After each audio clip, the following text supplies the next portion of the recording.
আসসালামু আলাইকুম। একটি জরুরি স্বাস্থ্যবার্তা জনস্বার্থে আজকের এই আমার বার্তাটি শেয়ার করে দিন, পৌঁছে দিন। কিছুদিন আগে আপনারা জানেন যে একটি ঝড় বয়ে গেছে এবং ঝড়ের কারণে এলাকা প্লাবিত হয়েছে এবং বৃষ্টির কারণেও প্লাবিত হয়েছে। সেই প্লাবিত পানি যদিও কিছুটা নেমে গিয়েছে এবং কিছুটা কিন্তু আমাদের এখনও আবদ্ধ জায়গায় রয়ে গেছে বা বিভিন্ন পুষ্করিণীতে রয়ে গেছে আবদ্ধ জায়গায়। সেই পানিগুলো কিন্তু নষ্ট হয়ে গেছে এবং ব্যবহার অনুপযোগী হয়ে পড়েছে। আসলে প্লাবিত পানি কখনোই ব্যবহার উপযোগী হয় না, ব্যবহার অনুপযোগী থাকে। তারপরেও আমি বললাম যে এগুলো এখন বর্তমানে কিন্তু আরও বেশি ব্যবহারের অনুপযোগী হয়ে গেছে। অর্থাৎ আমরা একটি বাস্তব অভিজ্ঞতা থেকে আজকে এই কথাগুলো বলছি।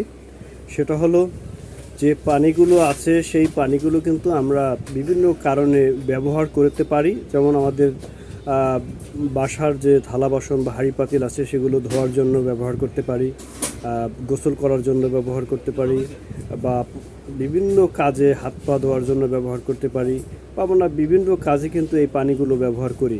কিন্তু মূল বিষয়টা হলো এটা থেকে আমাদের বিরত থাকতে হবে, অথবা যদি সম্ভব না হয় তাহলে এই ব্যবহার করার পরে নিজেরা সাবান দিয়ে ভালো মতন হাত পা ধুয়ে নিতে হবে এবং সাবান দিয়ে হাত পা ধুয়ে নেওয়ার পরে স্বচ্ছ যে টিউবওয়েলের পানি আছে সেই পানিতে আপনার পরিমাণ মতো স্যাভলন নিয়ে, এটা কিন্তু যে সকল জায়গায় আপনার এই নোংরা পানিগুলো অর্থাৎ প্লাবিত পানিগুলো এখানে লেগেছে সে জায়গায় কিন্তু এই স্যাভলনের পানি দিয়ে ধুয়ে নিতে হবে।